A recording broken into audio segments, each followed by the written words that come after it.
I was speaking to Buffelli the other day, and he was saying, it's his favourite city in the world he's been to. They've tried to recruit me, but I'm not associated. It is a real springboard opportunity then. It didn't let down when I was out on the pitch.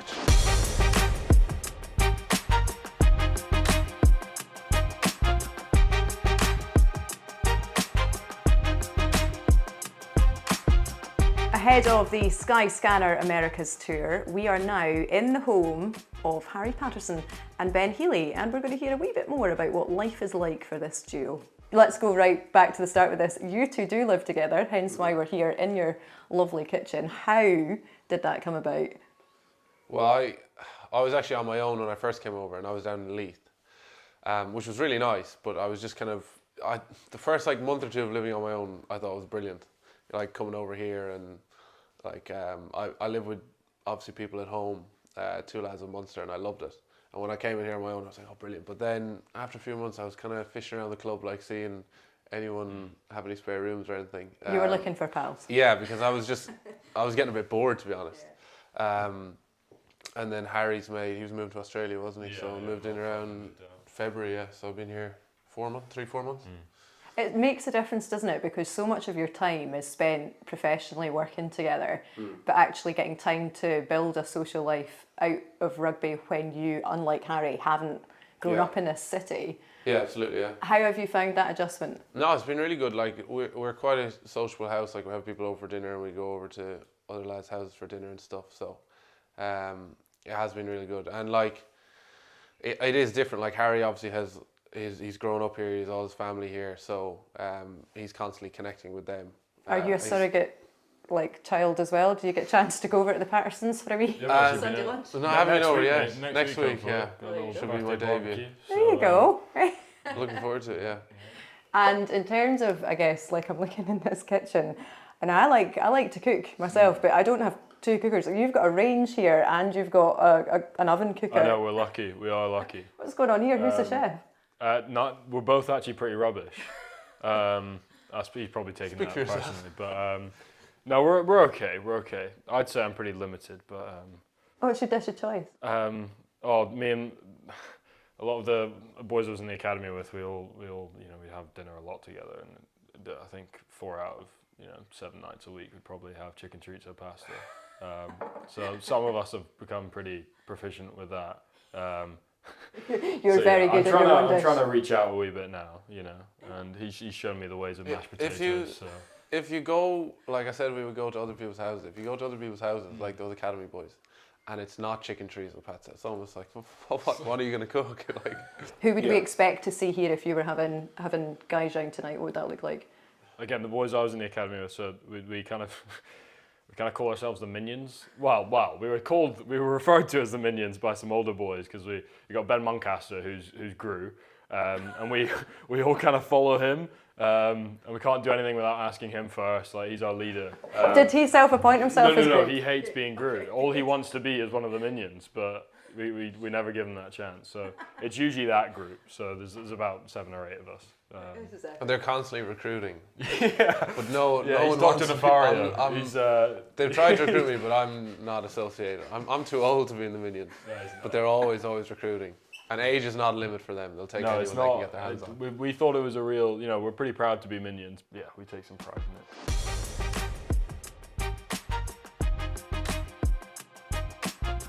So from the house to your local park, and a wee insight to, I guess, then what your thoughts are on Edinburgh as a city.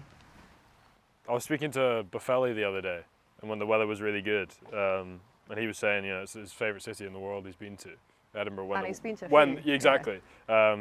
I don't know, that made me realise how lucky we are to have, grown up here and things like that. So, I'm a massive fan of Edinburgh, and I always will be. But I suppose Sherm, I don't know what you think. Coming over. Absolutely love it. Yeah, it's particularly like we were saying, we were discussing off camera. Like this time of year, coming up to the Fringe, got to taste a little bit of it last year, but obviously then when we went to France, wasn't around for it. But we should be kind of smack bang in our off season for this year. So hopefully get to loads of shows and things like that. But no, I absolutely love the city. Like in the good weather, it's good. But then over Christmas and stuff, I had family over, and it was just brilliant. Yeah, so they got to experience it as well.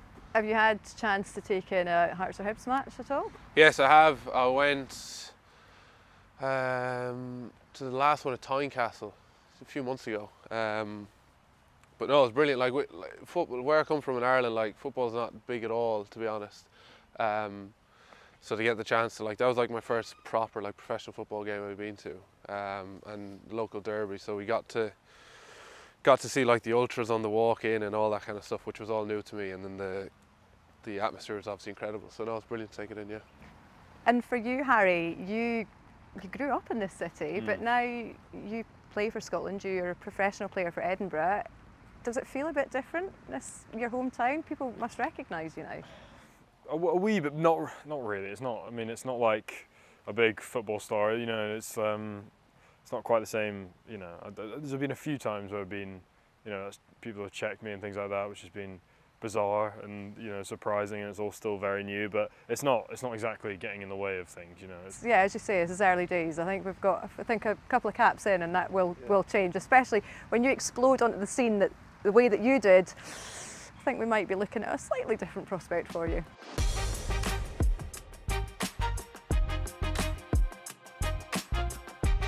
So to the rugby then, and let's talk to you first, Ben, about your Scotland journey so far and reflecting on that, and I guess looking ahead to what you'd like to achieve in the national team jersey. Yeah, well, firstly what I'd want to achieve is definitely to win trophies. I think it's quite exciting because it gives me a lot of confidence when I came in to see the coaches that we have, the coaching staff, and I think we have a good blend between senior players who are world class, and then we have a lot of young guys coming through from both Edinburgh and Glasgow. So I've loved it, like we were saying in the kitchen there. I felt really welcome from day one when I came over, not knowing anyone the first day in camp when I went in there. So no, I really enjoyed the setup, and yeah, my ambitions would be certainly to win trophies with the jersey. That would be the main thing. Well, you're certainly not mucking about with that ambition then, and I guess for you, Harry, and that idea of ultimately that's what this Scotland side's about. It's ambitious. It doesn't want to just win games. You guys are a squad that is going on the Skyscanner Americas Tour with an intention of building a platform for the long term, not just the immediate. Yeah, I think fairly obvious at the end of the Six Nations there was a bit of disappointment there and underperformed a bit and didn't really place where we wanted to, and we could have really smashed it. And I think this is a good chance to kind of, build towards, as you said, next year and Autumn Nations and things like that. So and for some younger boys like myself to hopefully get some more opportunities to play and prove ourselves. So I think that's the mindset going into it. So when we talk about the Guinness Six Nations, for you, I mean, we had a wee catch up with Gregor recently, and he told us about that phone call when Kyle Staines, he's about to have a baby, and you probably felt like you were about to at that point. Yeah. What was your side of the story from breakfast? Well, yeah, it was quite nice to see that from Greg because I hadn't really spoken to him about it much. So it was, obviously the result kind of tainted things a bit, but it's quite nice. You look back on it quite fondly, and it's quite a funny story and quite dramatic in a lot of ways. It's you were having breakfast though, weren't you? Yeah, he gave me a call at about 9 o'clock saying Carl's gone home overnight to Glasgow. And you had no inclination up. No. Well, I mean, I was travelling reserve, but there would be no communication at all. As in, if Carl goes home, you'll play. There's nothing at all. But yeah, so I mean, as I've said before, it can be quite stressful sometimes, as my pals will say. So it's probably best not knowing. So the way it worked was actually quite good, and only finding out the morning of, less time to stress about it. So when did you tell the guys around you? Yeah, I was like, and then, but the boys were really good. Especially like Cam Redpath, he was good because he just kept rinsing me for it. He was like, so don't be nervous, Harry. And I was like, that kind of put me at ease. So he was really good. So I got him to thank for that. But it was a crazy day. Result aside, it was a dream debut. Circumstances though for you when you put it like that, you didn't get that chance to catch your breath. You were just literally eating your breakfast, take the call, push it away. and that's it. You're getting ready for the day. And I think when we thought the decision was going to go our way, I was like, right, I haven't bottled it today, and we've just won. Like, this is class. But obviously it was a bit of a confusing ending. But yeah, just got to look ahead now. We talk a lot about Scottish Gas Murrayfield as being a fortress. It's a really special place, and I think it's easy for us to take that for granted as folk who've privileged enough to have been to the games there and to watch it. What's it like for you, Ben? Talk to us about that experience at Scottish Gas Murrayfield. Yeah, it's incredible, and like when I first came over again, no one really told me what game day was like. I literally came in, we had a week training, and then I was going to the first game, and like you obviously have the walk in behind the band. You get off the bus and there's thousands of people who've piled out from the stadium onto the concourse and the terraces, and I was blown away. And then obviously I'd been to a few games in Murrayfield before, so I knew what the atmosphere was like. But yeah, it didn't let down when I was out on the pitch. But that walk-in is really, really special, yeah. It's the first thing that everybody talks about. Yeah. It's the scene setter for you as players, surely, as well, isn't it? Yeah, absolutely. And even like lads who I played with in Ireland, and they reference it, guys who have been over there, they talk about the walk-in behind the band, like nowhere else does something like that, so it's really cool. You won't have that in the Skyscanner Americas Tour because, of course, you're heading out to Canada, USA, Chile, Uruguay. You're not going to be on home soil, you're not on home turf. But what are the advantages of that in terms of being able to trial things as a squad and to bed in to potentially different combinations that haven't been used before? Yeah, I would say that the challenge of like not having a home crowd is a big thing, and also the off-field experience. Like we've a week in camp and then we're going to be on the road for a month. So for young guys like us who are, still relatively, still relatively new to the squad, it'd be brilliant to get a month together with other young boys and the more experienced guys and really gel together. So it's 5 weeks total, like, so that'll be the big advantage to a tour like this. Like, how often nowadays you get to spend 5 weeks together in one lump, away from home as well. It'll be really cool. Will you be rooming together?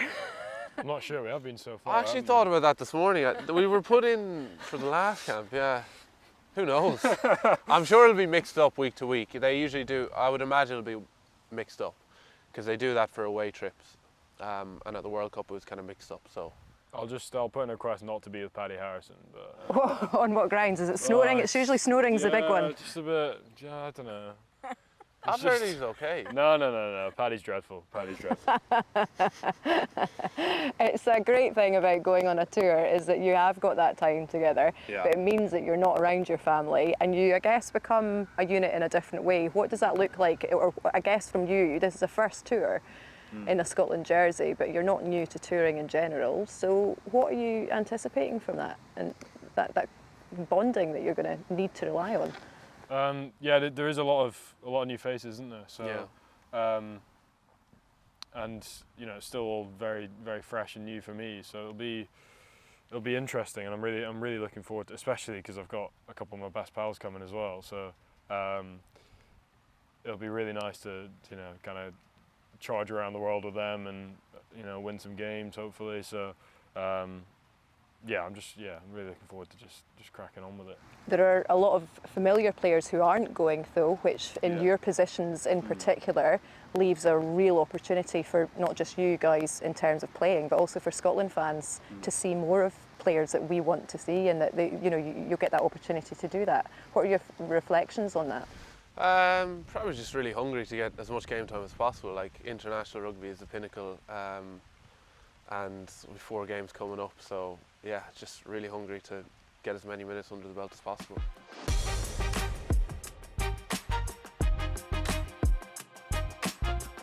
So to the opposition then for the Skyscanner Americas Tour, what are we thinking? We've got Canada, USA, Chile, Uruguay. What are your thoughts on the opposition? Yeah, I think it'll be a lot of fun, and it's interesting because countries like that, like, obviously they're not in our regular season window for the international games, so it's only kind of like a tour like this or a World Cup that you get to play these teams. So be really nice, like, for instance, like swapping a jersey after a game. Like, how often are you going to get those chances to have those kind of jerseys hanging up at home? So no, it'll be really cool, and hopefully gets loads of minutes under the belt as well. Yeah. It's you've highlighted it there, isn't it? It's a real springboard opportunity then, Harry, with that in mind, and thinking about the Autumn Nations Series that follows the summer. What are your thoughts on that opportunity? Well, as you said earlier about, you know, getting some opportunity with some senior guys not coming on the tour and things like that, I think it's just a really good chance to try and you know, put your name forward for that Autumn Nations Series, and yeah, just a chance to get some more minutes in the jersey. Yeah. Well, we cannot wait to see you both getting more minutes in the jersey. We wish you all the very, very best for the Skyscanner Americas Tour. To Ben Healy and to Harry Paterson, thanks very much indeed for your time. I can't wait to watch these matches. If you want to watch the games, they will be on TNT Sports Live, and the last 2 games against Chile and Uruguay will also be free to air via BBC Scotland. As always, you can catch up with the latest news and content via scottishrugby.org or via Scottish Rugby's social media channels. Let's get inside with the rain, shall we?